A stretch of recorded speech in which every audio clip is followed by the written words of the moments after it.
Hey, welcome back, everybody. It's time to meet our community, the Hispanic business community here in Orange County. Powered by the Orange County Hispanic Chamber of Commerce and Orange County's only community radio station, OC Talk Radio, streaming live from our studios here at the University of California, Irvine's Beale Applied Innovation Center. With a story you're going to want to hear, right, John? Yes, sir. Yes, sir. Welcome, everybody, to our community podcast show powered by the Orange County Hispanic Chamber of Commerce. I'm your host, John Gutierrez, Senior Vice President here. We're excited to bring you another great organization, a member of our chamber, Foster Love. We have two special guests with us here today, Cyndee Albertson and Mario Gonzalez. Cyndee Albertson is the Director of Development for SoCal, and Mario Gonzalez is the Department Manager for Academic Services.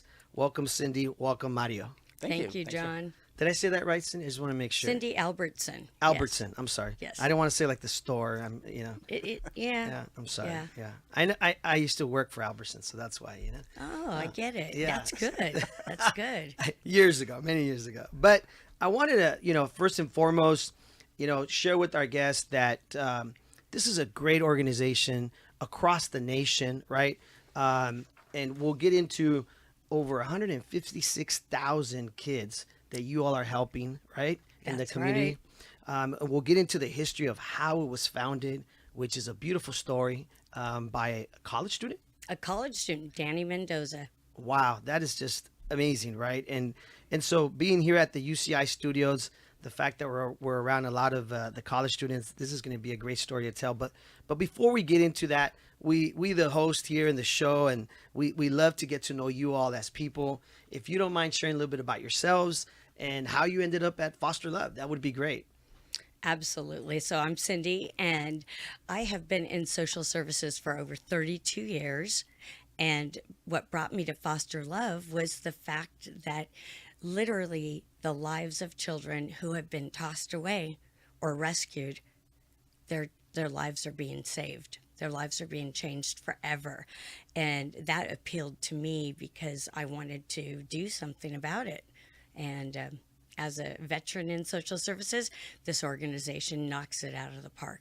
Wow, that is amazing. Well, what about you, Mario? How did you end up at Foster Love? Yeah, for me, my background has been political science and public administration, which is my master's and bachelor's. So I was really looking to more of the politic work for me. But I was working at a school at that time, and I really became ingrained in just the experience of supporting the youth in that school setting. This school was a continuation charter school out in Los Angeles. And so a lot of the support that we were giving those students is something that I still carry with the work that I'm doing here at Foster Love. But it was really like transforming the lives of those youth who have been forgotten through the school system, the ones who have dropped out of high school, the ones who had no college ambitions. And so really going in there and supporting them and making that change and that connection to realize that, yeah, these youth have potential. They're the next generation. And we really want to support them and guide them. And so that work in supporting youth through education really inspired me to keep giving and continue to just, we talk a lot about trauma in this industry. And for me, working with that was kind of alleviating some of the previous trauma that I had. I was a middle child for most of my life. And, not being recognized, not being seen, but still giving and giving and giving and contributing. And now as an older individual, like now being seen and heard and recognized, that kind of energy help me motivate the youth and continue to show them that, yeah, we may feel like we're forgotten, we may feel like we're not included, but we're making a difference and we are being recognized in other channels. And so I carry a lot of that educational background in teaching. I used to teach economics, I used to teach technology to a bunch of students, and now I'm able to do that and really elevate my skills and my experience in Foster Love, being able to lead scholarships and being able to organize groups to really show them that they can make a difference. Even though the trials and tribulations are true and they're real, we can overcome a lot of that, and we can come out the other end with a lot of potential to make a difference in our lives and just the next people that we'll talk to, the next generation of folks that we will contribute and just change their lives. So that's a little bit about me and how I continue to serve here. So share with our audience briefly, if you all don't mind sharing a little bit about how it's impacted you guys just emotionally, maybe as far as you're really changing people's lives. What does that mean to you all? Oh, absolutely. Recently, I heard about Kendra, And she had spent, by the time 18 years old, when she's aging out of the system, she had spent a third of her life in foster care, bouncing from home to home to home. And she almost missed her interview for a scholarship. She locked herself out of her dorm. She had no shoes on and her hair was in a towel.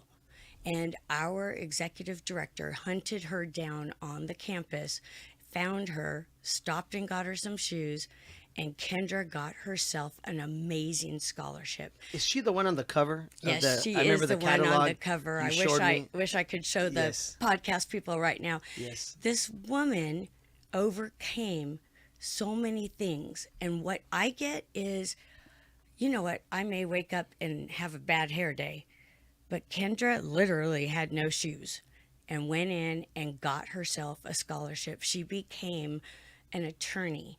Last year, she passed the bar. She graduated from Berkeley Law. Way to go, Kendra. Good, way to go. Shout I out hope to Kendra if yeah, she's listening or if she ever sees this. Wow. It's about potential. And Yes. that's what inspires me, is to see, we love to look at the little kids and see them get adopted. But really, what happens to the children who don't get adopted? We happen. Foster love happens. We get together and we make sure their lives are transformed and that they overcome the traumas. Wow. Yeah, it really is changing the experience. I think for me, it's allowing them to experience something else than the norm. A lot of them are just used to the experiences that they've had, the experiences of not getting anything for Christmas, the experiences of not having enough to get by, of either homelessness or that borderline homelessness phase. And so if we can provide them that service and those resources and eliminate some of the barriers that are preventing them from going to school, from thinking big picture, that's what we like to offer. And I'll share another story of a youth that we've had.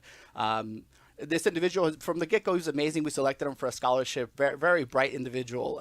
Excuse me. At that time, he was interested in joining the Navy. So we're like, yeah, go for it. You know, it'll be a great experience for you. So he was studying in the Navy. He was joining the Navy at the same time finishing his academics. And so he talked to us about his bachelor's degree. We said, sure, master's in business. Let's go for that. Let's see if we can get you for a master's for business. We paid some funding and allowed him to go through the master's in business program. And through his connections with the Navy, he was just able to quickly move up in ranks and have the experience of being a Navyman, servicing and servicing the country and bettering his situation. And one time he had an experience where he was touring the Air Force One shuttle that the airport, the president. How cool is that? Yeah, So cool. And so he had the colonel walk around the entire ship, showing him, here's where the president sits, here's where his cabinet members sit, here's the pilots. He's just giving him the top to bottom tour of everything. And so they get to a section of the plane where they start seeing just on the walls, like all the presidents who have been here before. And this gentleman is African American, so he's looking at every president that was there, and he's like, nope, nope, nope. And he sees Obama, and he's like, that's the only person that I can relate to, because that I see my reflection in that. I see my reflection in just the name and the person who was sitting here. And so they continue the tour, and he's just getting very motivated and very encouraged of like, you know what, I feel good about this. And they're finishing the tour, and the colonel says, okay, wait right here. I'm going to walk down the plane. So he walks down the plane, and from the bottom, he yells at him, okay, now it's time to do the thing that you're supposed to do. And my student was asking, like, well, what does he really mean? But he kind of understood what it was. So he walks up to the edge of the airplane, to the ramp, the stairs to walk you down. Yes. And the colonel was telling him, okay, now do it. And immediately he thought, okay, this is the wave. This is the point where I walk off the airplane pretending I'm the president and waving to everybody as I'm walking down. And for him, it was like a life-changing moment. Yeah. He did the wave. He walks down the steps. He finishes cool. the tour. Very cool. Immediately, he calls myself and our executive director, and he's telling Mario, Gianna, you all have to, you don't understand what is happening. Wow. I am now motivated to become the president of the United States of America. Wow. What a life-changing moment. He's an amazing naval officer who literally stood up in front of a room full of people and said, I think I'm going to run for president. And we walked out of there ready to vote for him. Wow. And these are individuals who have grown up. This individual himself, he was experiencing tremendous homelessness at several instances in his life. He had no parents to turn to, no family members to rely on. And so But that sometimes, experience, I think sometimes, I grew up in Santa Ana, and we grew up through some tough times. I think sometimes those people just that have that grit, Yes. you can't teach that, right? You can't teach grit. I always tell that to my son. You either have it or you don't. It's something that it resonates in you. And maybe some of them, going through these tough times, unfortunately, right? They just have that extra kick, that extra motivation. I ran track, and it's kind of like you're running in track, and you have that extra kick to finish the race, right? And some of these people might have that grit because they've been through so much. You don't have to inspire them. You don't have to motivate them. They just have it in them because of everything, like you said. They're homeless. They're hungry. I mean, they're hungry for life. They right? are literally hungry and hungry for a better life. We had a guest here once. I know Paul probably remembers him. He's a big financial advisor for a big organization, and he said, we asked him, well, what motivated you to get to this level, managing these big celebrities and all that? And he said, I was at a young age. I opened up the fridge, and we were very poor, and I saw how food was never there. And I said to myself, I never want to feel like this again, like I'm hungry. And he said, it drove me my whole life. To this day, it drives me. I never want to feel like I'm hungry again because there's not enough money to buy food. And sometimes, that's what they're looking for. So to hear the story of this naval, right? I mean, that is just such a great story. Let's get into, college student started this organization, Mr. Danny Mendoza. Can you share that story with everybody? What a great story. What a great story. Well, Danny's cousin, he found out was homeless, living in a vehicle. And Danny wanted to step in and help. But as a college student, he wasn't old enough to do anything for his cousin. So he started out just saying, this isn't acceptable. Like, I need to do something. And he was motivated internally to change the lives of children like his cousin. And he literally started playing games and camps with kids, just giving them some inspiration, giving them the hope that things are going to be better. And then he took from there. We do all these service projects around the country. Last year, we delivered over 50,000 sweet cases, because I don't know if you know this, John, but when a child is being removed from their home, they are given a black trash bag. And that black trash bag is what they put their life into in 10 minutes. 10 minutes, pack up your life. We're taking you from your family. We're going to put you in an institution, or we're going to put you with some strangers, right? Mm-hmm. So we give out sweet cases, 50,000 kids. And for me, being an old social worker girl from Santa Ana also, just so you know, John, I'm from Santa Ana Santana. too. You got a Santanera here. Yes, Santana. And I worked my way through college like Mario did. Yes. I worked 3 jobs. So our kids, they're not trash. They're not to be tossed away. And so one little thing, and one of the first steps that Danny took, was to take these sweet, beautiful cases that are hand decorated by volunteers, give it to the child so that they can have the teddy bear, the blanket, some hygiene. While they're going through that transition, right? Exactly. Such a critical point, right? That transition from being removed from home to where their next step is going to be, right? Right. A little nurture. Yeah. A little bit of nurture. Some love that helps them keep it all together. Yeah. Wow. Way to go, Danny. Well, if Danny watches the show, we want to personally thank Danny Mendoza for just what a beautiful, concept and organization that it has resonated to be. Let's talk about some of the programs that happen in the organization. I know we talked about, before the show, access to higher education and emergency resources. Can we get a little bit into that? That would be great to share with the audience. Yeah, I want to tell you about the emergency resources. Okay. Because when I started here at Foster Love, I was like, you guys are doing homelessness prevention services. They're like, no, it's rapid response. And I'm like, no, if you're paying a college student's rent so that they can stay in their housing, you are preventing homelessness. And Mario's the expert in this. He's phenomenal. I immediately gravitated to him when I started here. And he's going to tell you, but rapid response, the number of kids that we've helped in this county is unbelievable. So What is that? Share with us that, Mario. Yeah, so let me first start with just explaining how we really got into college. So as Cyndee was explaining, when we were still a young organization with Foster Love, we were approached by a donor in 2015 who wanted to start a scholarship, and he himself had some experience working with. When he was going through college, he had a roommate who was unannounced, was in homelessness, but they became best buddies. As you normally would in a college setting, your roommate becomes a good friend of yours. When our donor would go out on the summer breaks or the winter breaks, a lot of the times he would go off with his family and have a great time, but the roommate did not have anywhere to go. So the dorms were closing. The campus was closed over the winter break. A lot of folks are enjoying the Thanksgiving break, the holiday season. This individual didn't have anywhere to go, and so he was staying in an overpass in his car. And he would pack all his stuff, stay in the overpass for about 3 to 4 weeks. And then when school came back, he would come back and he would enjoy the amenities that are available in a college setting, as we have here at UCI. And so through that experience, he became aware that his roommate was in foster care. And at every break that would come up, the summer break, the winter break, the other roommate had nowhere to go, had no family to turn to, no friends to celebrate the holidays.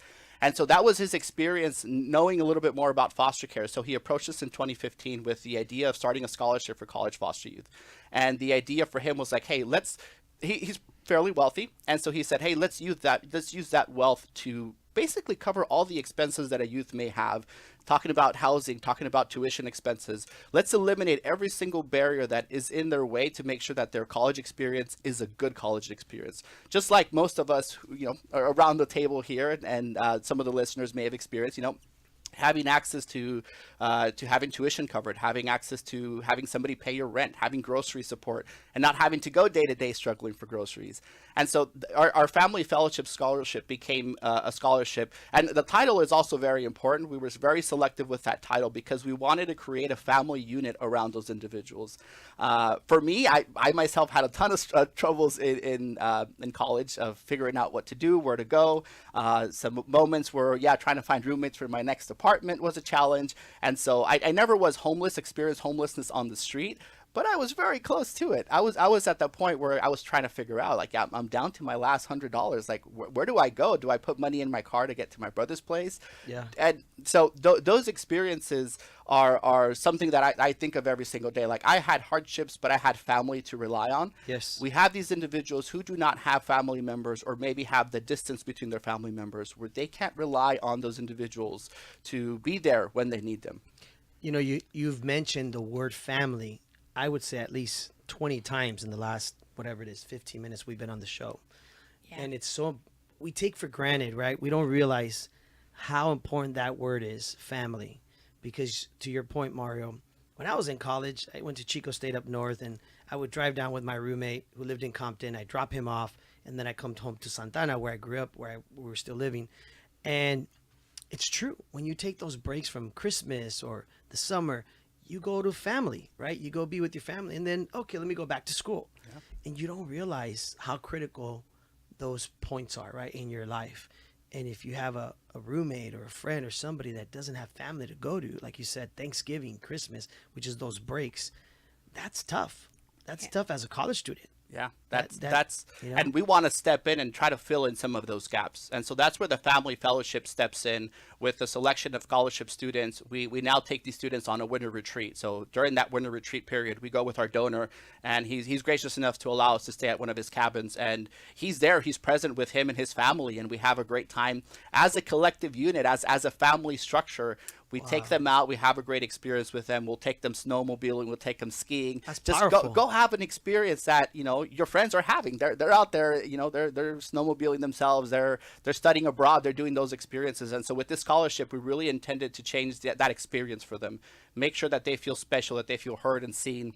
And then we get folks like Kendrick, we get folks like Juan J. who are wanting to become presidents of the United States, just by that change, by showing them that there's a family unit around them who is from start to finish going going to be there to support you. And yeah, it is a scholarship, so funding will run out at some point.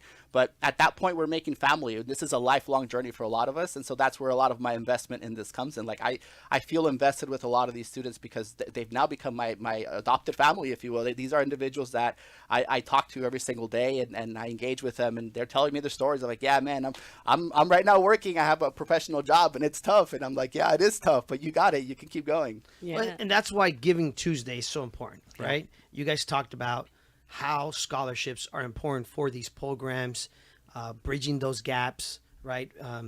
And so Giving Tuesday is November 28th, everybody. It's very important, right? Cyndee, you want to share a little bit about that, Giving Tuesday?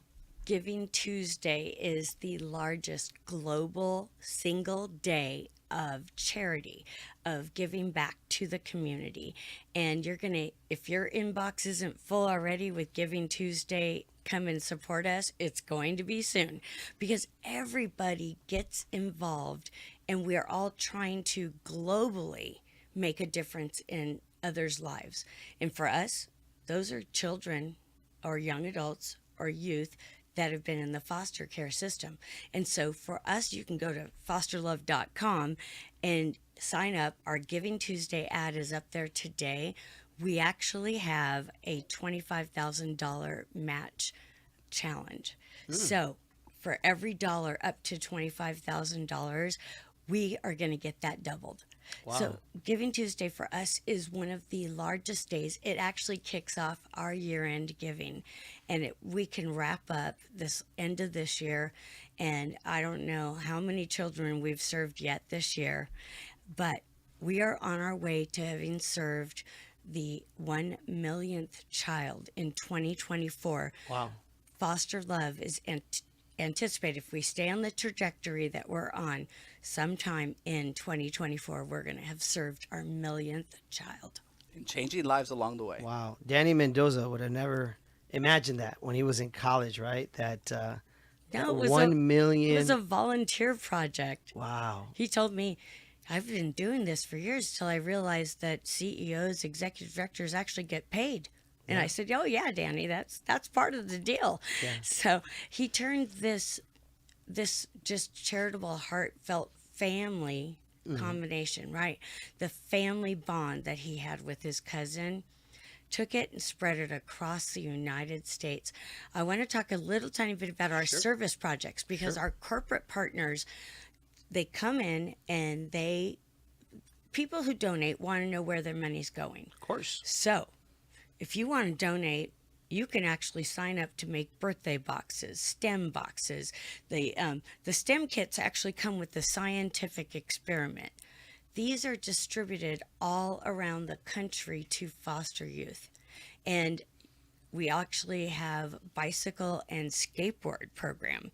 And to me, I had a bike growing up. Even in Santa Ana, right? I had a bike. There's one thing, we were on bikes in the streets. We were on, For sure in Santa Ana. We were definitely on bikes in the And streets. skateboards, right? But not only until the lights came on. The Yes. street lights came on. And Exactly. Then, so we give skateboards and bikes to kids, not just for them to have transportation, but because then they are not the only child in that area without a bike or without a skateboard. And we're giving out hundreds of thousands of these items every year. And so corporations sign up and we have a lot of big corporate partners, and we thank them too. If you hear this, thank you guys, because we can't do this without you. Of course. But it Takes a village, right? It takes a village. Yep. Everybody's on board. And that's one of the things that I also wanted to point out is if you can't donate, let's say, money, like you mentioned, donate, whatever it is, skateboards, bikes, obviously brand new, so these kids can enjoy, right? And not only that, but volunteers, right? I'm assuming you guys are always looking for volunteers or mentors. Yeah, definitely. Right. Especially for our academic service programs, we're looking for to be able to pair an individual with a professional and have that pairing happen where, somebody will show you the ropes of how to apply for a job, how to get your resume up in order. We have some folks that are studying STEM or technology, and so they require additional testing for those positions. And so how do we get the individuals one step closer, just giving them that opportunity to build that social capital that we're looking for, just having the wealth of knowledge of an individual who may have that experience there that you can talk to and just get some feedback, get to chime in on certain aspects and projects. So yeah, we are definitely looking for mentors and continued support with the program through volunteer services. We even, at Mario, you shared with me one time, we do tutoring so that the kids stay in college. Yeah. That's important. That's important. I know we don't have a lot of time left, but I really want to make sure we get into what's the bigger vision. I know you talked earlier about, the evolution, right? What's the future of foster love? What do you guys see? What do you guys hope? I think I'll start. I think for me, it's continuing to be an advocate for this space. I think a lot of folks don't know what foster care is. A lot of folks have those negative connotations, assuming, I hear foster care, therefore these students are all bad kids. Like that is not true at all. And so it's breaking those. Let's just go back to that. Mm-hmm. It's very important, right? We mentioned this. All these kids are not bad kids. No. It could be that they're just coming from tough or bad environments that are not healthy for them to be in. Exactly. Right? That's exactly right. It was not their fault. Exactly. I think that's important, right? Because you make a great point. A lot of people right away think, that kid must have been a bad kid. It's his fault, right? Oh, this is never the child's fault. Yes. They did not choose to go. So I think you make a valid point, right? That the environment played a huge role on why maybe this situation happened. Yeah, and so thinking about the preventative side of that, as we've already discussed as well, how can we advocate and raise our voices a little bit louder so that these things do not happen in the future? We talk about we see homelessness happening here in Southern California quite a bit, and a lot of the foster youth population, once they age out or once they reach the point where they're no longer receiving services from the state, they age out of the system. They are no longer receiving that support. And they have nowhere to turn to because they don't have friends, family members to rely on.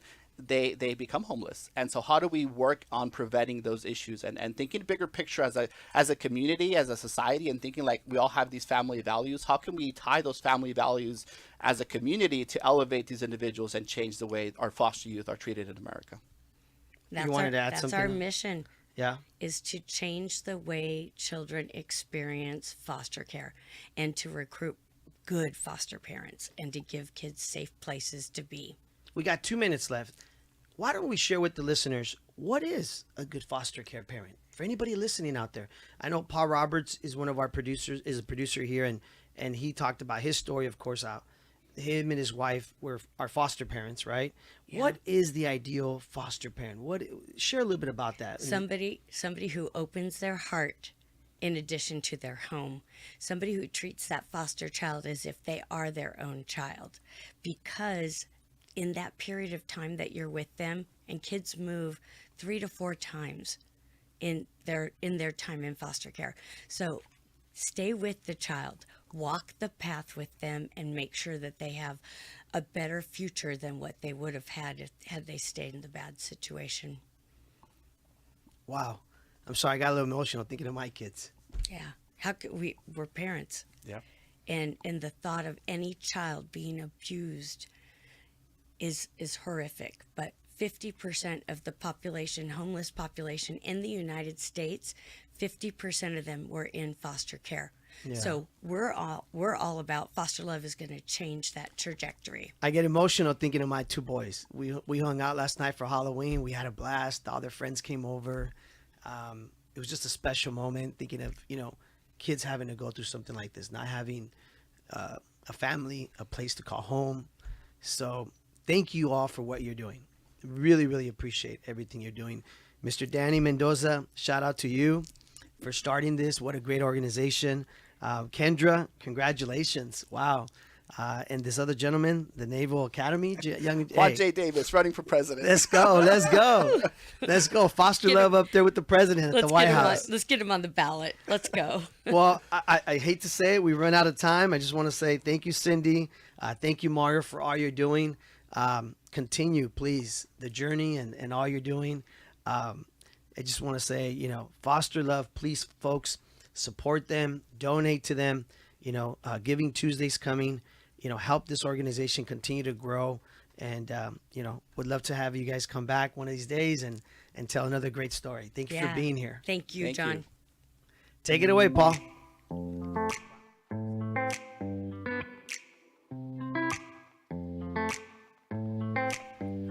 Well, there you have it. Another great story, an emotional story of giving and caring. as only this show can find and focus on. Join us again as we meet our community, the Hispanic business community here in Orange County, and all those helping.